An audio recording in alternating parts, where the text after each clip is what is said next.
Women's football. Where do we start? It's been one hell of a journey for the players, the coaching staff, the fans, for me. First of all, football is the game that started this whole damn thing. It started the crowds, the fans and the passion. The jobs, the career paths, the choices that we make every single day, it revolves around this one game.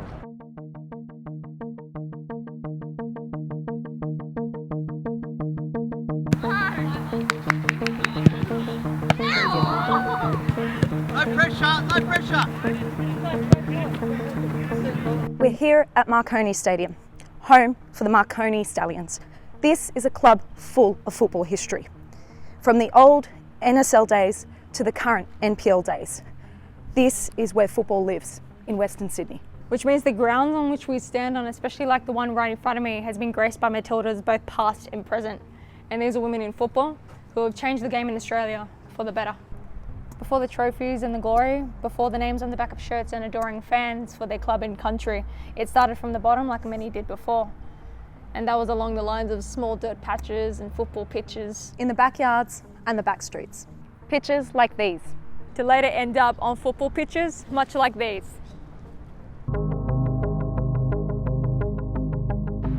So we're here at Kilburn at the Sportsplex, which was soon to be West Adelaide Soccer Club's home ground.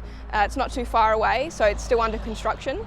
We just interviewed Sarah Willisey, Dragana Klage and Emily Hodgson. So they have played for Adelaide United as well as Sarah, who's currently number one in goals. So just a bit about the WNPL. We've got amazing talent here in SA, and be sure to check it out. Go on Twitter, Facebook, have a look at our talent here because it's pretty amazing.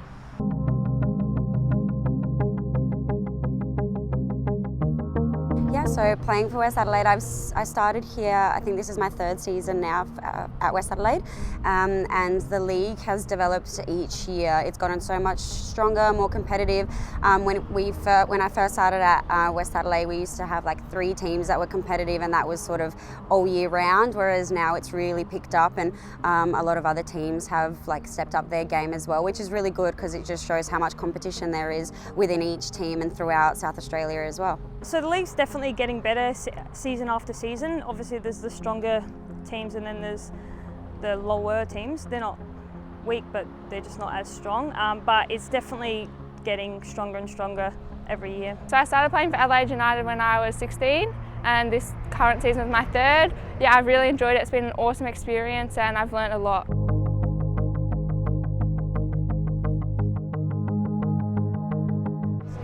We're in Melbourne today and we'll be talking to South Melbourne Football Club about all things women's football. That includes the Matildas, the road to the World Cup, and most importantly, where football all began for them.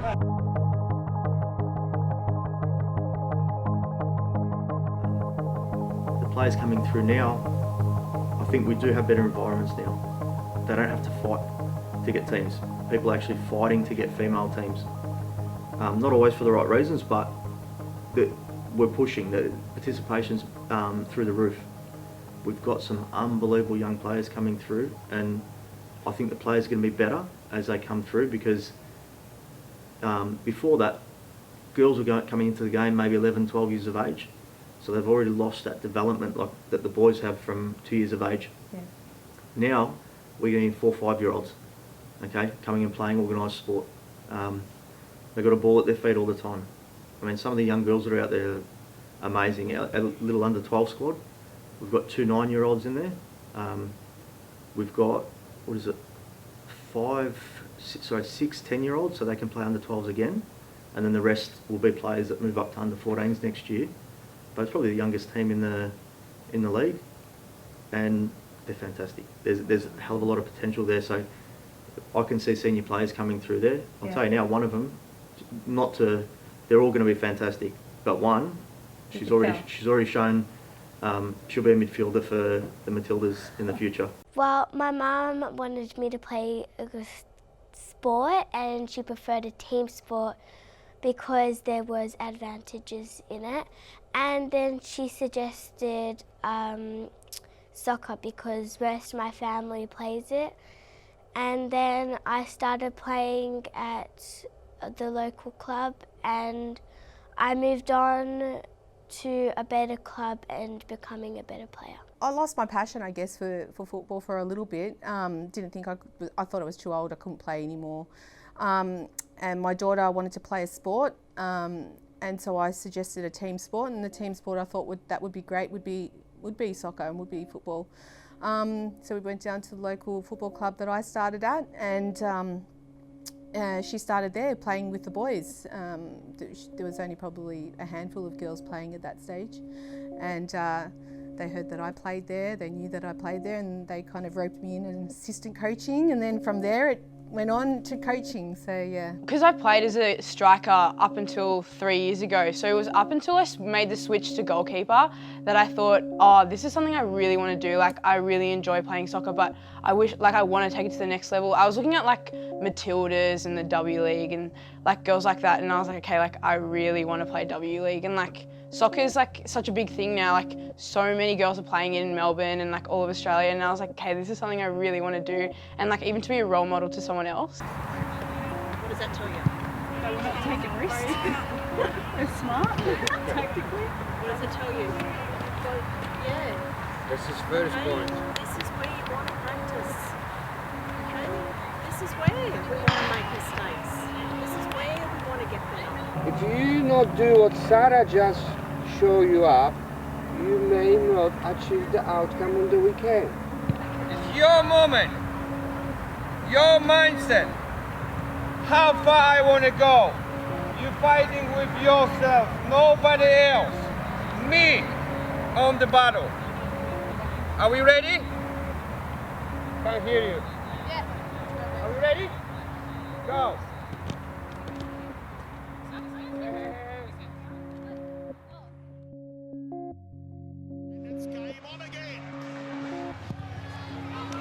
Haskell, Morts, Lagazo!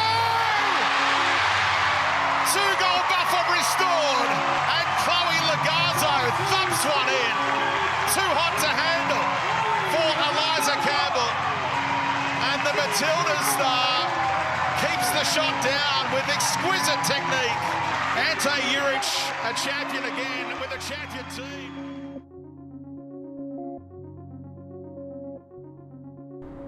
With the W League season coming to a close, the next challenge on everyone's mind was the Cup of Nations as well as the Women's World Cup. The people most excited for this was, of course, the coaching staff, the players and the manager, as well as, amongst all else, the fans. And all of their sacrifices, their blood, sweat and tears, all of their hard work would soon pay off.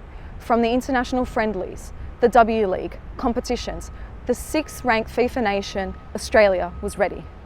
Until the most unbelievable and shocking had happened. Manager Alen Stajic was sacked, and at the time with no reasonable explanation. It wasn't pleasant for me from a professional point of view. It was very difficult to take.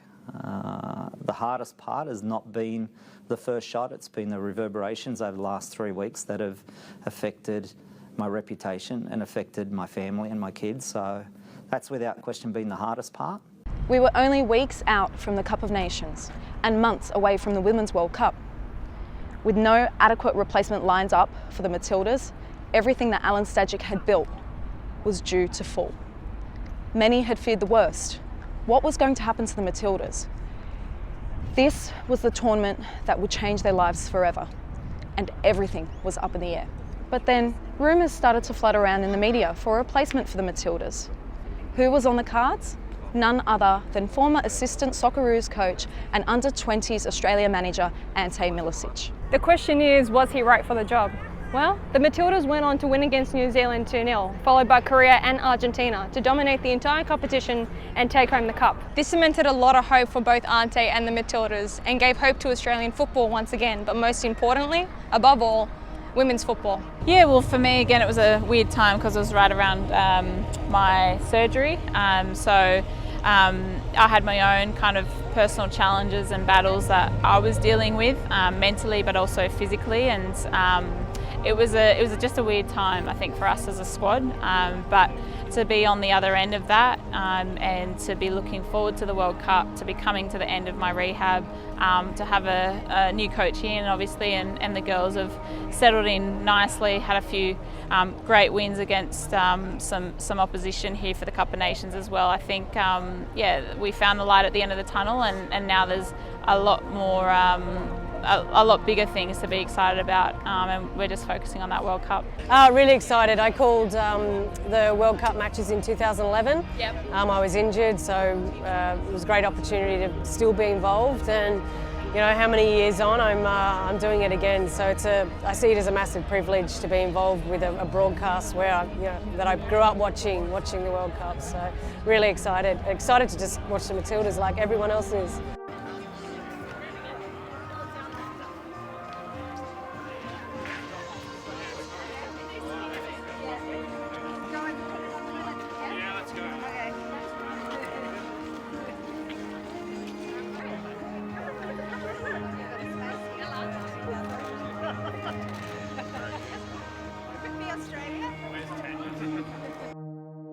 Not necessarily nerves about the World Cup, it's mainly about my rehab and being on a time frame with that. So I guess that's where I'm nervous and the area that I'm kind of nervous about. For me, I just got to take it one step at a time, and I'll worry about the World Cup when it gets a little bit closer. The Matildas are showing that it's just like men's football. Men's football changes constantly. Everything, it's a professional game, it's a professional environment, that's how it is. Everything changes, you go different places. That's what the women are doing, and it's what they've had to go through a lot of difficult times with changing coaches and injuries, and a lot of, they've got massive pressure on them from what Australia expects from them, and they've only shown that they work better under pressure. So for them to go away to this tournament, I think it's just going to be fantastic for them, and just going to be what they deserve and where they deserve to show their talent and their hard work. I think when we look at this team right now, they're our best chance of winning a Women's World Cup. Without stating the obvious, Sam Kerr has yet to score at a World Cup. So I think that's going to be massive. Realistically, I think if you're in a World Cup, you go to win. And I think there's the capability to win. It's football. You can see the Champions League tie, what happened with Tottenham. It's one of those things where it's moments, it's seconds. So yes, the Matildas can win the World Cup. It's just going to be about the journey there, and sometimes it depends on the draw as well. So I'm backing them in the entire way, but there's a little bit of work to be done yet. Of course, I've got the camp in Turkey. We've got another friendly as well against the Netherlands. So we'll see how we go, but I think all the signs look good. You know, what's disappointment for the World Cup? And you know, if you go through and knocked out in the semis, I suppose, you're thinking that it's like, oh well, it's good we got to the semi-finals, but we were just that one game away from the finals. So, you know, as far as the World Cup goes, I think quarterfinals is not on the table whatsoever. You make that Final Four and it's like, yeah, look, that was good, I guess. I think that the Matildas have definitely improved from when the US won the World Cup. So I'm hoping that the Matildas will beat them because of how much they've grown. I think it's going to be a tough game, but if the Matildas play to their fullest, I think they've got a really good chance of winning. As a female, growing up in an immigrant family, it was not uncommon for football to be a part of your culture and a part of your history. Unfortunately speaking, it was always left up to the males to pursue a footballing career. Women in football, there was never such a thing. But I think the clubs can do much more, for the female football. I believe in this, I believe in the quality, I believe in really to be in the same level. But it's hard when the money that they get from male football is much bigger than when they get from the female football. Last question, but it's a really important one. What do you have to say to the people who say to you, you can't do it because you're a woman? Just wake up to yourselves. Female soccer is so big now, it's probably going to be bigger than male soccer now. So just get over yourselves, males, that's all I have. I don't think there's really any difference between men and women. I think they both should have the right to play whatever, do whatever they want. Yeah. Just don't really say anything, just let them be what they want to think about, and just think about what you want to be, do. And just ignore them and don't think about what they say. I guess shut them out, but then also kind of say, like, doesn't matter who we all are, but one day we will all become superstars, and you'll realise that in the future. I don't think there's anything that you can't do. I think you need to be resilient, and you need to have the courage to stand up to people like that and say, no, I can do it, and to be bold enough to say those things as well. So just be hardworking and you'll prove anyone wrong.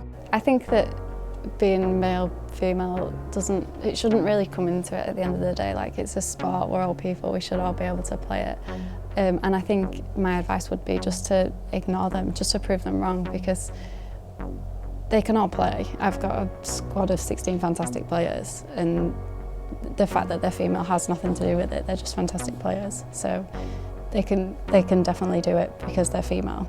I don't think, like, just because I'm a woman, I shouldn't be, like, downgraded.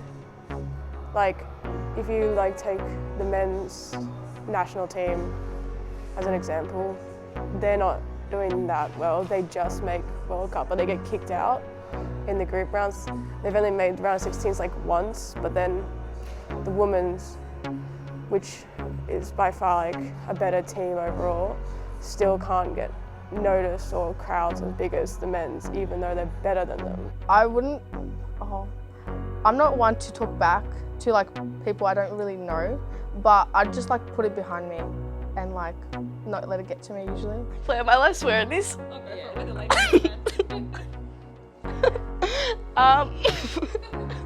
Fuck the haters.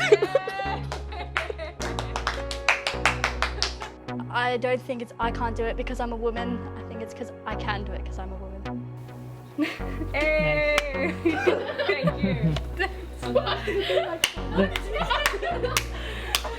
That was so funny. That was like, please, Georgia, I legit thought you were gonna be like, stop the haters. I thought you were gonna be like, F off.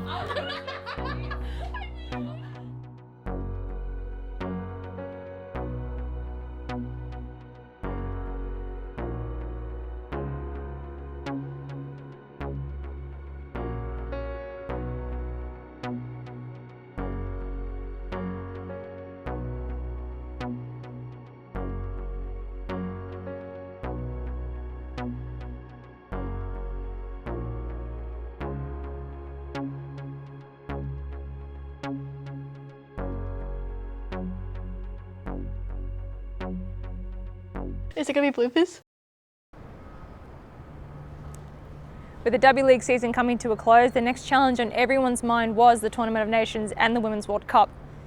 The players, along with the managers and the coaching staff, I should just fucking do that all over again.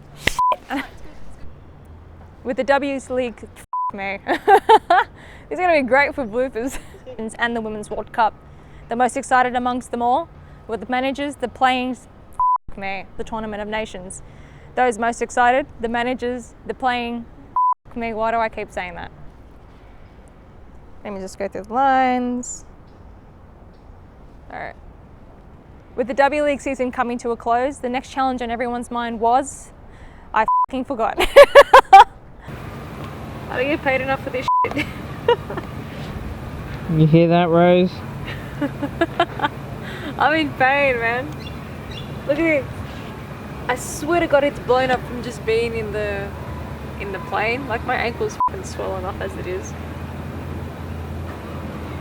She needs some milk. I need a miracle.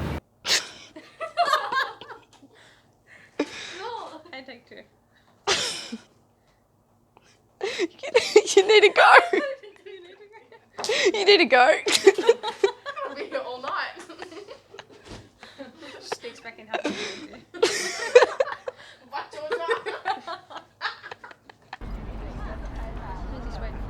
Yep, just wait for the crowd.